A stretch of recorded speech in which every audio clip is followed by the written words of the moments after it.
Là, on va en fait avoir une discussion cet après-midi d'un atelier en fait qu'on a choisi de en fait appeler les tâches des révolutionnaires dans la nouvelle situation face à la crise politique et sociale, pour lequel en fait nous avons la joie d'accueillir notre camarade Yvain Lemaître, qui est un camarade qui milite dans une autre organisation, dans le courant démocratie révolutionnaire à l'intérieur du NPA-R, le NPA révolutionnaire issu de la scission avec le NPA de Poutou, qui n'était pas là l'année dernière, mais qui était déjà venu à celle d'avant, donc avec lequel on a l'habitude de discuter. On a fait des choses ensemble dans le NPA quand nous étions pendant une certaine période, et nous poursuivons en fait un cadre de discussion avec le camarade. Et pour nous, en fait, c'est voilà, une chance que d'avoir en fait la présence des camarades à notre université d'été. D'autant plus que nous, en fait, on a l'impression que cette année, en fait, la discussion sur les tâches de l'extrême gauche, de la gauche révolutionnaire, elle gagne en quelque sorte, en fait, un caractère plus important, plus grave et plus actuel, sur lequel, en fait, je vais revenir pour plus tard. Mais c'est la raison pour laquelle on a en plus, en fait, des camarades DR invités, aussi les camarades de lutte ouvrière, qui nous ont répondu poliment que, en fait, ils ne pouvaient pas, mais que peut-être, en fait, l'année prochaine. Donc voilà, on refera l'invitation l'année prochaine aux camarades de lutte ouvrière. Pourquoi je dis donc en fait que cette année la discussion, elle a, il faut que je lance le chrono, pardon. Elle a en fait un caractère un petit peu particulier parce que ça fait un petit moment, y compris en fait c'était un des thèmes sur lesquels on discutait beaucoup pendant que nous étions encore en courant à l'intérieur du NPA. On constatait depuis un certain nombre d'années un paradoxe en France, c'est-à-dire une situation dans laquelle il y avait une période assez agitée de la lutte de classe, avec des phénomènes politiques et sociaux en fait longs, nationaux. On a eu en 2016 un mouvement en fait de 4 mois contre la loi travail, avec beaucoup de grèves dans des secteurs privés. Il y a eu par la suite en fait un mouvement très fort chez les cheminots. Il y a eu le mouvement des gilets jaunes. Il y a eu des mouvements dans la jeunesse. Il y a eu l'émergence d'une nouvelle génération qui s'est beaucoup politisée autour des questions de l'écologie, mais qui se politisait sur des bases anticapitalistes. C'est-à-dire pas tout à fait le scénario le plus défavorable du monde pour la construction d'organisations qui se réclament de la révolution. Et quel était le paradoxe? C'est que malgré cette vague de lutte, malgré le fait que le point de départ de cette vague de lutte était un processus de rupture de masse des classes populaires avec le Parti socialiste, l'extrême gauche n'a quasiment pas profité de cette séquence-là. Elle a joué très peu de rôle dans, en fait, en particulier indépendant en tant que tel, en fait, dans ces mobilisations. C'est difficile de voir quels ont été en fait les apports de lutte ouvrière ou du NPA en fait à ces différentes mobilisations. Et au lieu en fait de se renforcer, ce à quoi en fait on assiste, c'est en fait une marginalisation croissante de la gauche qui se réclame de la révolution. Au point où nous arrivons aujourd'hui à en fait une situation tout à fait inédite dans ce pays, qui c'est en fait quand on utilise le mot extrême gauche, on ne pense plus à la gauche trotskiste en premier lieu, on est en train de parler de la France insoumise. Ça veut dire, les camarades, que ce courant relativement puissant qui existait en France, qui en 2002 faisait plus de 10% dans les élections, qui a joué un rôle important dans différentes séquences de mobilisation, les coordinations à la fin des années 80, le mouvement de 95, que en fait ce courant-là, aujourd'hui, il pèse beaucoup moins que ce qu'il ne pesait, et que cet espace, y compris électoral qu'il avait, il a été mangé par un courant, en fait, certes radical sur certaines questions, mais qui est un courant réformiste, qui est le courant de Jean-Luc Mélenchon, qui revendique l'héritage de Mitterrand, qui revendique la présence de la France dans les 5 océans, donc l'extension impérialiste de la France, qui est un courant qui ne se revendique pas de la classe ouvrière, mais du peuple en général, c'est-à-dire toute une série de questions qui le séparent de la tradition d'une extrême gauche révolutionnaire d'origine trotskiste, assise sur la classe ouvrière, et qui voyait dans l'intervention dans la lutte de classe son centre de gravité plutôt que dans les combinaisons parlementaires.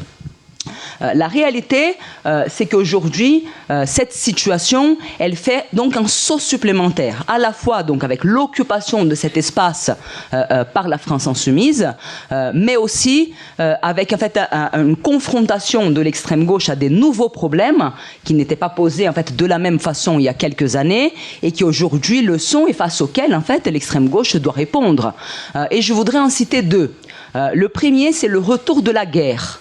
Je pense que ça n'échappe à personne que depuis un certain nombre d'années, il y a une accumulation de tensions géopolitiques, de conflits armés. Nous assistons aujourd'hui à un génocide qui se passe sous nos yeux, mais aussi en fait à un conflit régional en Ukraine dans lequel se sont investis de façon certes plus ou moins indirecte la plupart des puissances impérialistes, ou sinon la totalité des puissances impérialistes avec l'OTAN derrière l'Ukraine contre la Russie.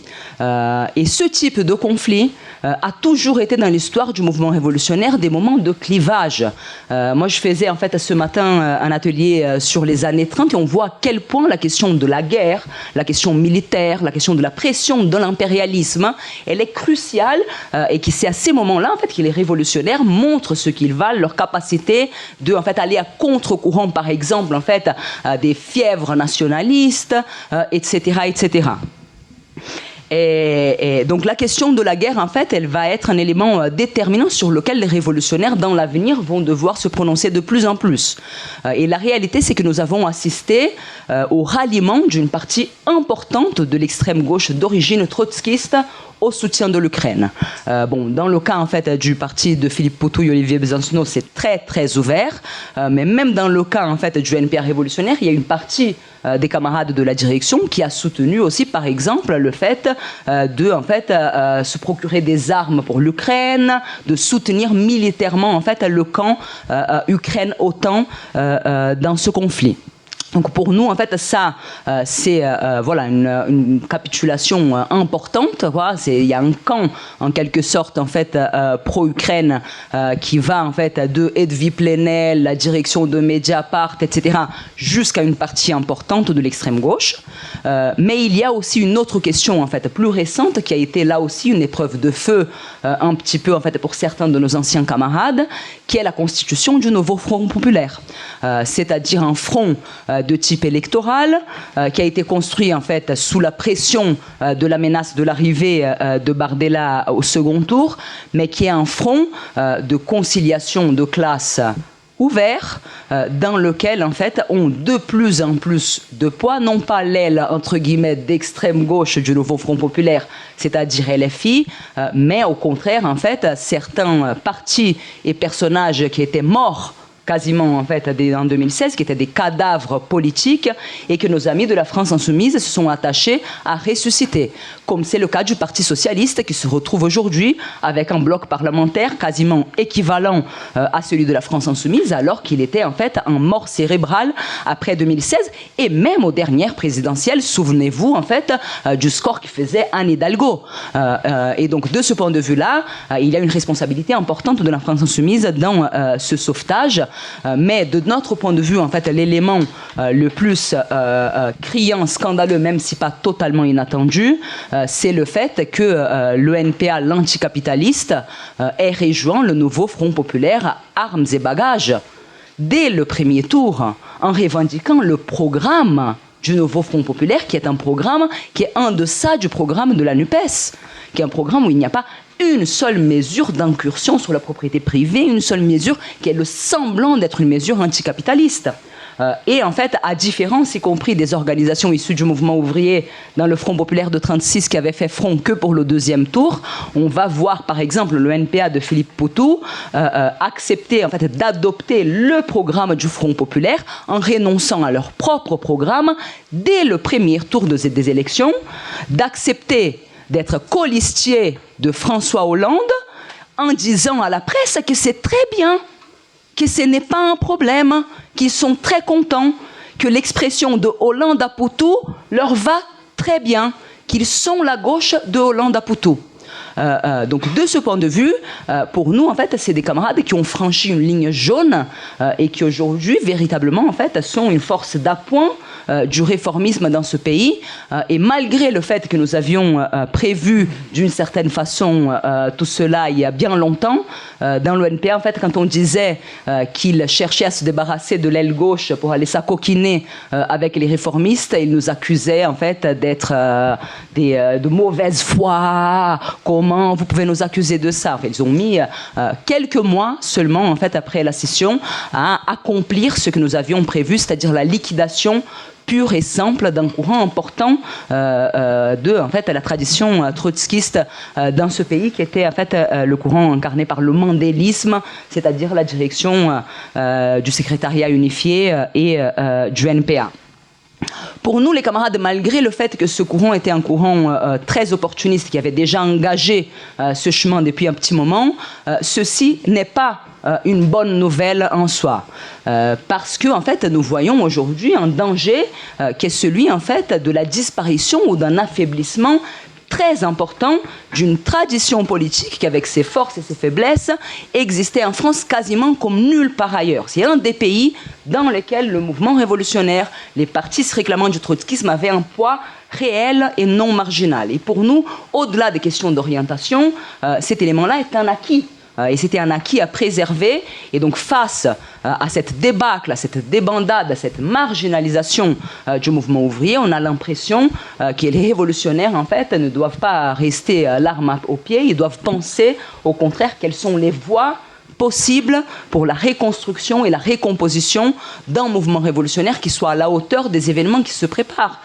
Tout le monde voit qu'il y a en fait une radicalisation à droite de la bourgeoisie, de secteurs y compris en fait de la petite bourgeoisie qui vote RN. On va de plus en plus en fait à une dynamique de radicalisation à gauche et à droite, et dans laquelle en fait la question de savoir si on aura ou non un parti révolutionnaire avec un minimum d'influence pour peser sur les événements risque d'être une question de vie ou de mort. Donc loin de nous que d'être content des 700 qu'on a ici et de se dire ça va, c'est très bien, nous sommes arrivés à jusque-là, de toute façon en fait il n'y a plus de capacité dans cette université d'été, donc on doit rester 700 et pas plus.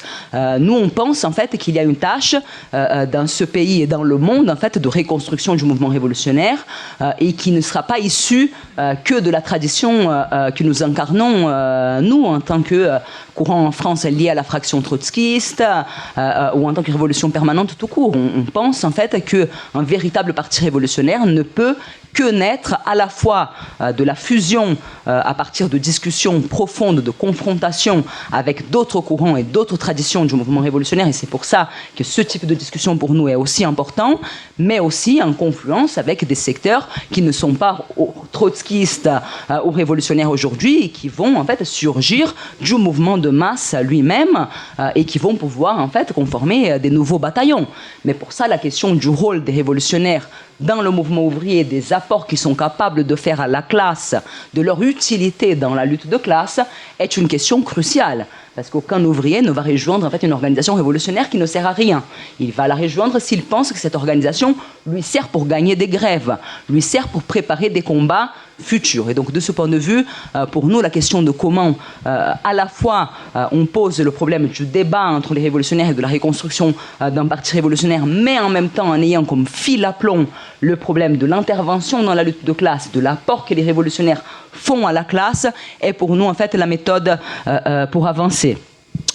D'autant plus, les camarades, cette discussion est importante que ça ne vous a pas échappé, mais il n'y avait pas qu'un seul en fait courant d'extrême gauche dans ce pays. Il y a un deuxième très important en fait qui s'appelle lutte ouvrière, qui a en fait des forces, par exemple en fait une très forte implantation nationale, un capital militant important, des ressources, etc., mais qui fait partie de ce bilan d'une extrême gauche qui n'a pas en fait joué un rôle qualitatif dans la séquence de la lutte de classe. Dans le cas de lutte ouvrière, il y a une forme en fait de défaitisme de la classe ouvrière. Elle considère que la classe ouvrière est en recul depuis des décennies et des décennies, et que quasiment la seule chose qu'on peut faire dans ce type de situation, c'est faire de la propagande du communisme.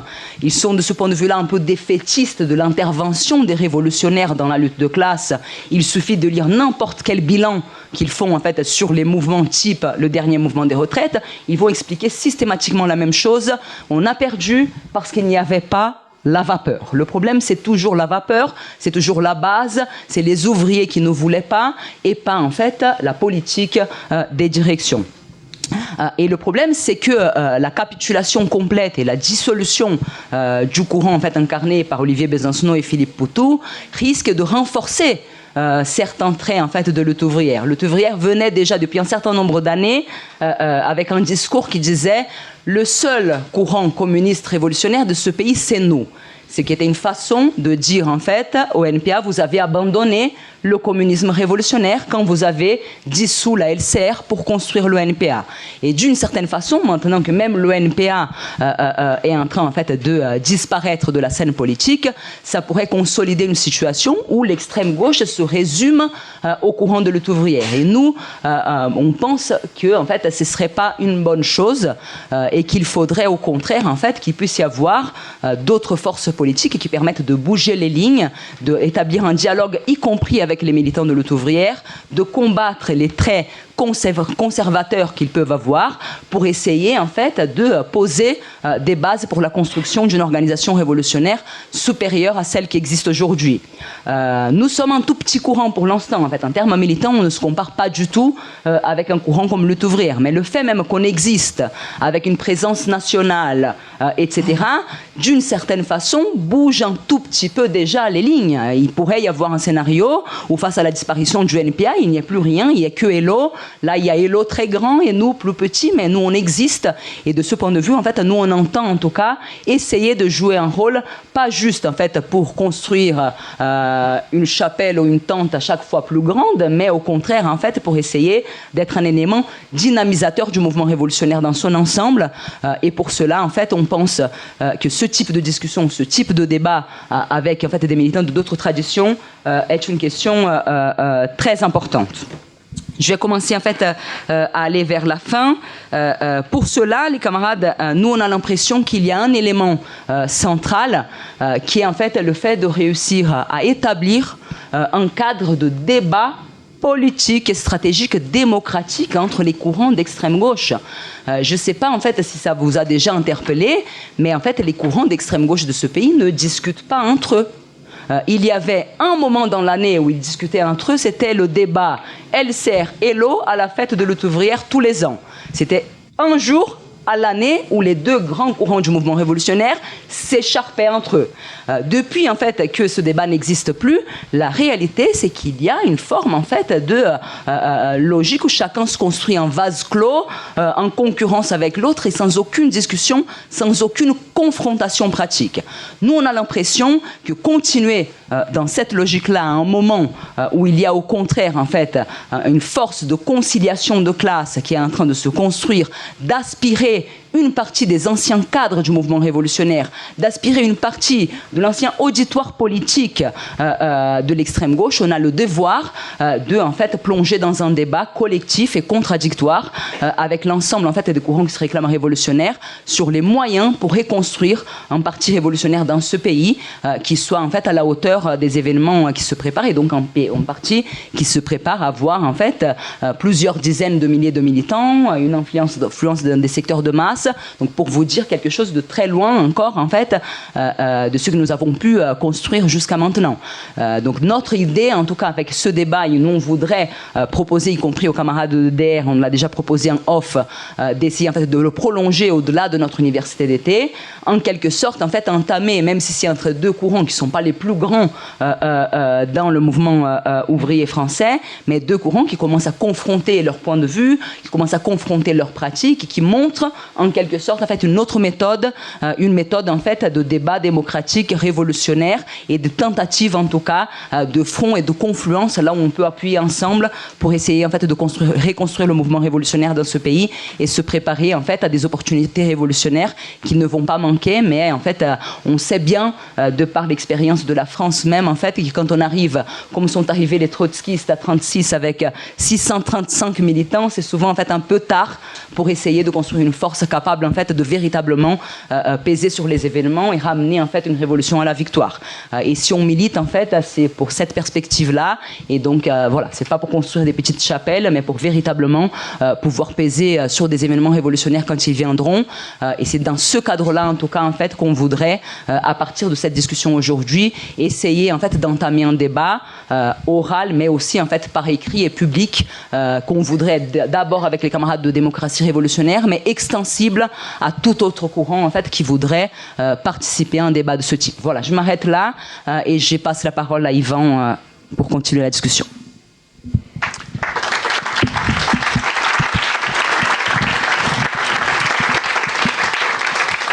Merci, et merci d'abord, ou après, pour l'invitation à votre université d'été. Ça nous fait très plaisir. C'est effectivement pas la première fois. On est même venu, je crois, en Auvergne, si ma mémoire est bonne, à la première. Dans l'Aveyron, pardon, excuse-moi. Le cadre était moins magnifique, mais bon. Donc merci d'autant que nous partageons ce que tu viens de développer à la fin sur la nécessité d'un débat et de construire...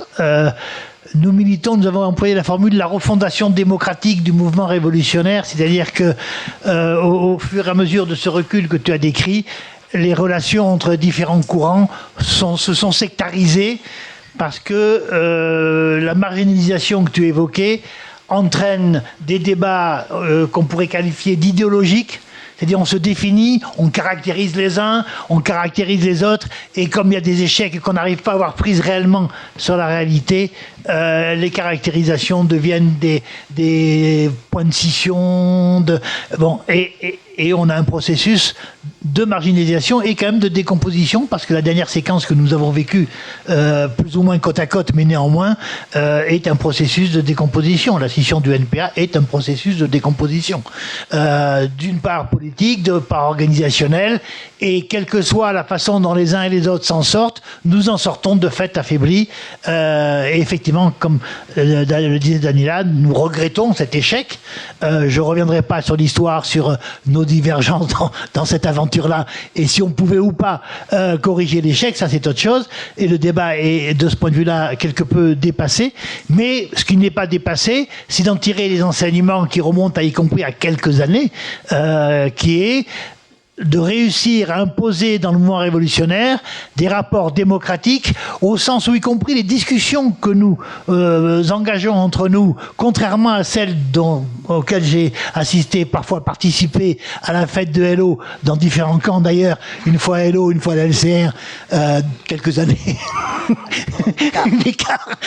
Je reviendrai sur cette petite histoire, que ces débats ne soient pas des débats qui visent, comme les débats à la fête de Hello, de démontrer vraiment que vraiment, on ne peut pas militer ensemble, mais qui cherchent au contraire à avoir une autre dialectique, dirait-on, c'est-à-dire de définir ce sur quoi on est d'accord, ce sur quoi on n'est pas d'accord, et pourquoi on n'est pas d'accord sur ce sur quoi on n'est pas d'accord, à quoi ça correspond, à quoi ça rime, quel est le support de cette divergence, non pas du point de vue de l'analyse de la sainte trinité du trotskisme ou du marxisme, mais du point de vue pratique que prend le contenu du marxisme dans la lutte de classe réelle d'aujourd'hui. Et donc, effectivement, il y a urgence de ce débat pour des raisons sur lesquelles je reviendrai, qui sont les raisons que nous connaissons. Et c'est peut-être un désaccord, ou disons un point d'abord que je soulignerai par rapport à l'analyse de la situation que je vais aborder, moins axé sur la situation d'extrême gauche, mais au départ plus axé sur la situation politique, sociale et internationale, en résumé bien évidemment, parce que le sujet est vaste, dans ce qu'elle a d'important pour nous et dans ce qu'elle signifie et comment je crois qu'il nous faut l'aborder. J'ai commencé à travailler sur ce que j'allais dire à partir des thèses de RP sur la situation. Et le reproche que je me disais, sur quoi il fallait qu'on discute, c'est que ces thèses sont trop hexagonales et qu'elles ne si je peux me permettre cette expression, hein,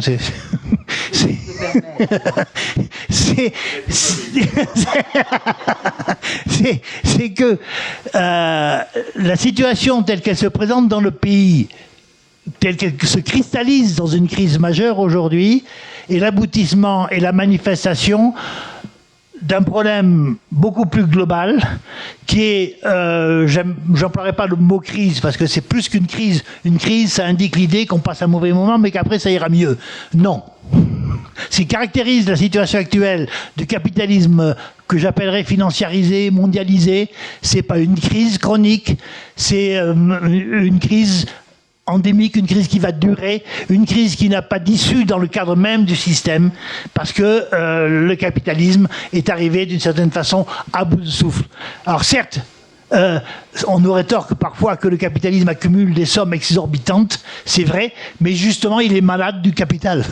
C'est bien ça le capitalisme, c'est qu'il est malade de lui-même et qu'il est pléthorique, et le capitalisme pléthorique étouffe l'économie, parce que plus il y a de capitaux, plus il faut tirer de l'exploitation des hommes et de la nature une masse considérable de profit, et il y a une limite objective à ce mécanisme de destruction de la société et de la nature, que Rosa Luxembourg déjà a d'ailleurs expliqué fort bien dans une discussion sur un point qui était à l'époque annexe, à l'époque où le mouvement ouvrier discutait de cette nouvelle période qui était l'ère de l'impérialisme. Rosa Luxembourg expliquait sur un point laissé de côté par Lénine que le capitalisme ne pouvait pas se développer sans cesse conquérir de nouveaux territoires pour développer l'exploitation, exporter ses capitaux et trouver des nouvelles masses de travailleurs à exploiter. Il se trouve qu'aujourd'hui, la planète ayant quelques limites, le capitalisme a tout atteint, détruit les bouts de nature les plus éloignés et les plus magnifiques et exploite la classe ouvrière mondiale mise en concurrence les uns,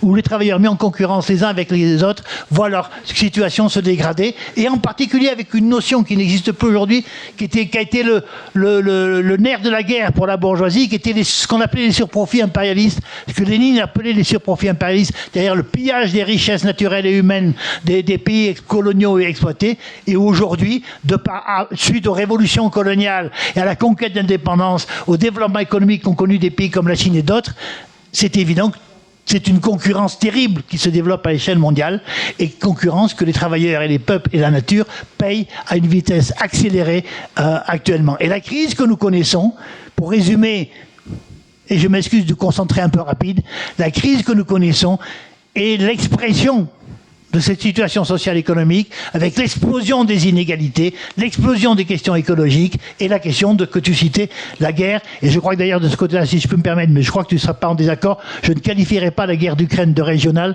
mais je crois que c'est vraiment un temps fort d'une offensive militaire des puissances de l'OTAN et des USA, et c'est une guerre par procuration contre la Russie, et je crois que ça s'inscrit dans une offensive dans laquelle s'inscrit la guerre d'Israël en train de se développer au Moyen-Orient, et la guerre d'Ukraine, où l'intrusion de Zelensky dans le territoire russe n'est pas une décision comme ça qui tombe du ciel, que Zelensky comme ça aurait une idée militaire géniale, mais qui en a clairement discuté avec le Pentagone, d'autant qu'il ne pourrait pas faire la guerre sans l'ensemble des moyens techniques du Pentagone, dont les satellites et toutes sortes de petites choses qu'on manipule pas comme ça sans l'autorisation des possesseurs. Pour dire que cette situation-là, effectivement, elle prévoit des secousses, et elle prévoit en même temps une crise de la classe dominante. Et un des points aussi que je voulais souligner, c'est que cette crise n'est pas une simple crise de régime. Vous employez beaucoup cette expression. Je crois que c'est une crise beaucoup plus profonde, une crise réellement de domination de la bourgeoisie et du système démocratique bourgeois, du parlementarisme, qui ne marche plus. Parce que quand j'étais plus jeune, on parlait il fallait qu'il y ait du grain à moudre, c'est-à-dire un peu de choses à donner aux travailleurs, il fallait lâcher quelque chose. Aujourd'hui, justement, à cause de cette chute des surprofits, il y a très peu de grain à moudre, on ne voit plus du tout de grain à moudre, et les syndicats négocient les reculs. Enfin, les négocient. Ou capitulent. Bon, c'est-à-dire qu'ils ne négocient même plus, ils font semblant de les négocier. Et petit point aussi sur lequel, dans la même ordre d'idée, j'avais une petite divergence que dans ton intervention, je crois que je veux la pointer, qui est l'appréciation du NFP. Il y a une imposture, et il faut la dénoncer comme une imposture. Ce nouveau Front populaire est une imposture. Dans le fond, dans le nom, dans tout. Il n'est pas possible de comparer le Front populaire de 36, quoi que soit qu'on en pense par ailleurs, qui a effectivement été une trahison à la veille de la Deuxième Guerre mondiale, comme 36 Espagne, la seule perspective pour sortir et éviter la Deuxième Guerre mondiale, c'était 36. 36 qui était en France, en Espagne, qui a secoué y compris le Moyen-Orient, enfin, et les pays coloniaux. La question palestinienne d'ailleurs était impactée par ce qui s'est passé en 36, et c'était... si vous voulez, ce qui se passe aujourd'hui, c'est pas une renaissance de la gauche. Je suis désolé. C'est pas un organe de conciliation de classe. Ils sont tous réconciliés. Il n'y a pas de rupture de classe. Tout ce qui caractérise celui-là, par contre, entièrement d'accord avec ce que tu disais depuis 2016, Hollande et compagnie, c'est la rupture des classes populaires avec les institutions. Le drame, c'est que le mouvement ouvrier étant paralysé, c'est le RN qui en profite. Et c'est ça la catastrophe. Mais la rupture, elle est consommée. Jusqu'où, quoi, comment, je ne sais pas. Il y a LFI qui essaie de jouer les go-between entre la faillite et le Front populaire, de jouer les... Mais qu'est-ce que c'est? D'une part, c'est que des gens faillis du mouvement révolutionnaire. D'ailleurs, Mélenchon le premier, hein, petite parenthèse qui vient du PCI, et de tout un tas de copains à nous d'il y a 30 ans ou 20 ans qui se retrouvent députés, etc. Hein, anciens gauchistes, et ce ramassis-là qui cherche à redonner l'illusion qu'une gauche existe alors qu'il n'y a pas de possibilité réelle d'une gauche réformiste. Il n'y a plus, ça veut dire qu'il n'y a pas des illusions sur le système dans les masses exploitées, mais le réformisme en tant que courant prétendant qu'on peut changer la société en s'appuyant sur le développement réel du capitalisme qui se passait sous les yeux de la social-démocratie avant 14 est définitivement fini. Il n'y aura plus de réformisme. C'est un point de débat, mais en tout cas, mais je crois qu'on n'est pas si tant en désaccord que ça.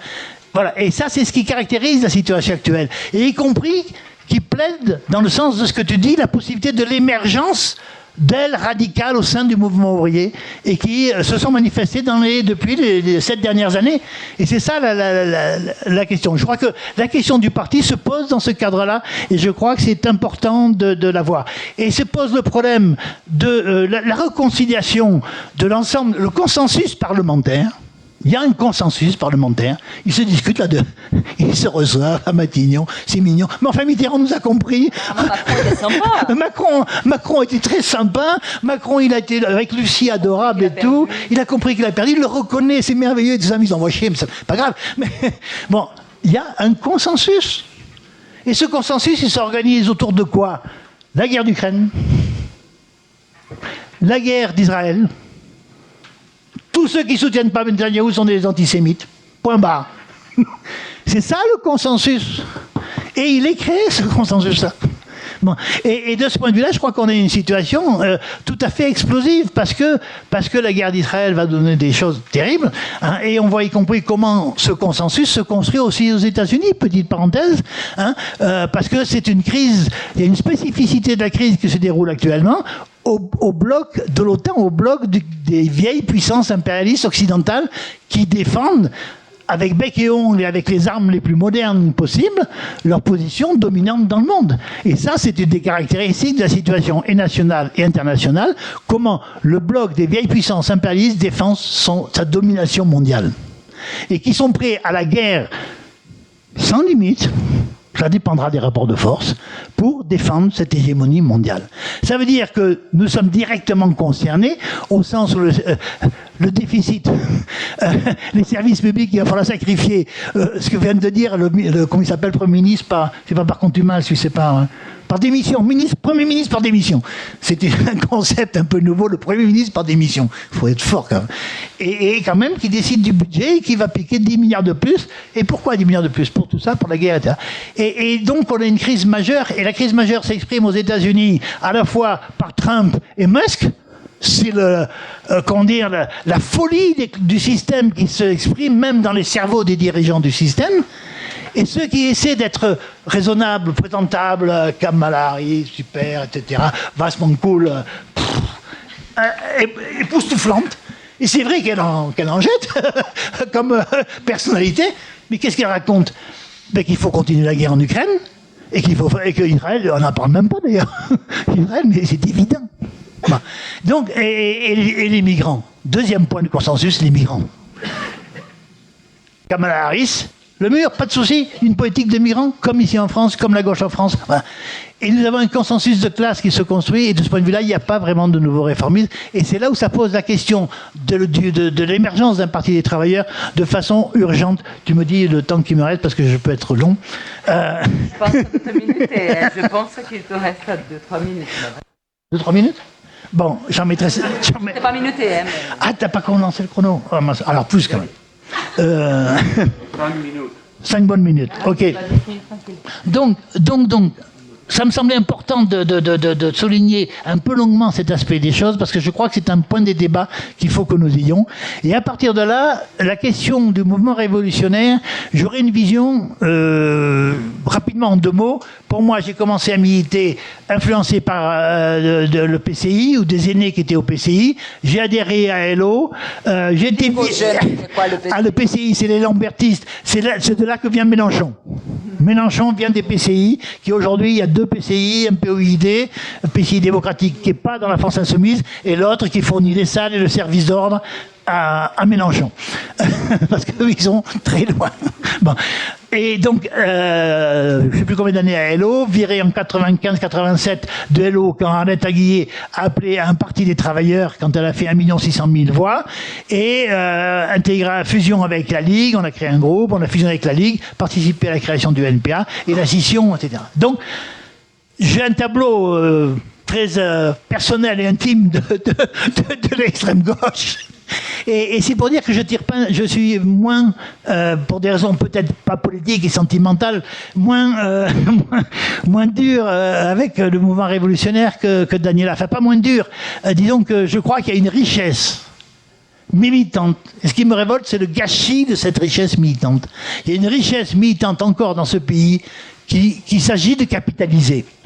Et c'est ça l'enjeu du débat, du premier point, enfin de la conclusion de Daniela et que j'ai repris dans l'introduction, c'est comment on dépasse ce sort que nous nous sommes joués à nous-mêmes, d'une division et d'un morcellement du mouvement révolutionnaire, sans aucun sens. Tout le monde se dit communiste révolutionnaire, se réclame du marxisme. Alors, il y a plusieurs lectures, etc. Mais comment on est arrivé là, à un tel sectarisme de groupes sectaires? Et ça me fait penser, et je lisais un livre, deux livres il n'y a pas longtemps, que vous avez, dont vous avez fait la recension dans RP, de Jean Quétier. Celui sur Karl Marx contre les sectes, pour le parti, et l'autre, l'utilité du parti. C'est des bonnes lectures, il construira pas le parti, hein, mais il a une curiosité intellectuelle pour tout ça qui est tout à fait intéressante, et il raconte comment Marx s'est battu contre toutes les sectes qu'il y avait au début du mouvement ouvrier. Là, c'était pas un recul, c'est que le mouvement ouvrier est en train de naître. Nous sommes dans une période de recul, où ce recul nous a amené à des situations un peu du même type, où il y a tout un tas de groupes qui se réclament du communisme, et qui sont divisés entre eux, qui n'arrivent pas, bien qu'ils partagent les mêmes objectifs, qui les proclament, qui n'arrivent pas à s'unir. Alors comment on peut dépasser cette situation? Dans le sens de ce que tu disais, je crois qu'il y a effectivement deux points d'appui qui se combinent et qui sont indissociables. Le premier, c'est de se dire que nous sortons d'une longue période de recul, que le capitalisme a connu un développement qui fait qu'il n'est plus du tout le même que le capitalisme de 1914, et donc il nous faut analyser la nouvelle période que nous connaissons.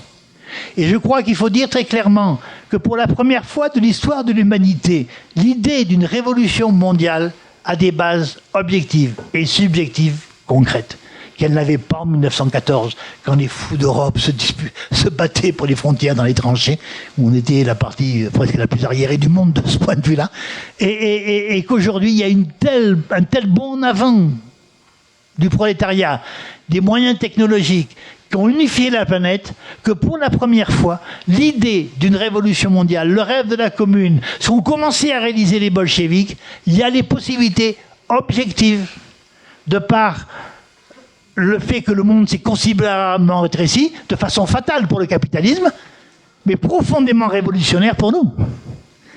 Le capitalisme est enfermé dans un monde sans horizon pour lui, et son absence d'horizon, c'est notre horizon à nous. C'est ça. Et de ce point de vue-là, il y a quelque chose d'extraordinaire qui se passe aujourd'hui, qui fait que on a de fortes raisons d'être très, plein de militantisme et d'espoir, y compris par rapport aux luttes en France 2016, puis il y a eu 2011 après la crise de 2007-2008. Donc je crois qu'il y a il faut prendre en compte. Et on le voit dans l'université d'été, le forum ce matin sur le communisme, discussion sur le fascisme. On voit bien qu'il faut remettre tout sur l'établi et tout rediscuter. Le fascisme aujourd'hui, c'est quoi? Le communisme, etc. Comment tout se redéfinit, tout se repense en fonction du monde d'aujourd'hui. Et à partir de là, établir un débat démocratique imposé et faire en sorte qu'il y ait quelque part par là, ce que j'appellerais, ou en reprenant des mots que d'autres militants il y a quelque temps on reprenait, qui était d'avoir un centre politique qui aide du point de vue de l'ensemble du mouvement révolutionnaire. Et ce sera ma conclusion.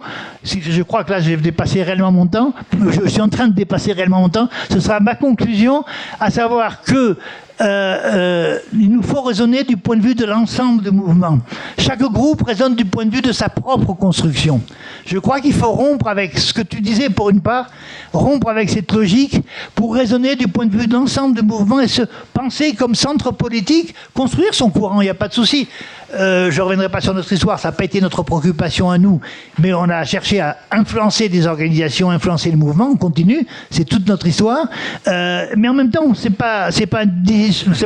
peut très bien s'accompagner de la construction de son propre courant, dans la mesure où ce courant se situe dans la perspective de l'ensemble du mouvement révolutionnaire, et que les critiques, ce que je disais au début, et c'est là-dessus que je conclurai, les critiques que nous faisons aux autres courants, les points de discussion que nous avons entre nous, les reproches et les critiques que nous avons à faire à Hello, qui en réalité s'est arrêté au cadran de l'histoire du tournant du siècle. quand la politique de Hello a commencé à avoir des succès, ils ont eu la trouille, quoi. Ils se sont pas sentis en mesure, et ils ont eu peur de se dissoudre dans le mouvement. D'où le sectarisme et le repli de Hello sur lui-même au lendemain, quand Hello avait atteint son summum. 95, 97 et le début des années 2000, le moment où on a été viré. Et donc il y a ça qui se combine avec la recherche d'action ensemble, avec les autres courants, au sommet, localement, puisque tout le monde se retrouve au quotidien dans les luttes. Donc chercher à construire à la fois un cadre politique commun répondant à une période profondément nouvelle, y compris ne serait-ce que la crise écologique, la dimension qu'elle prend.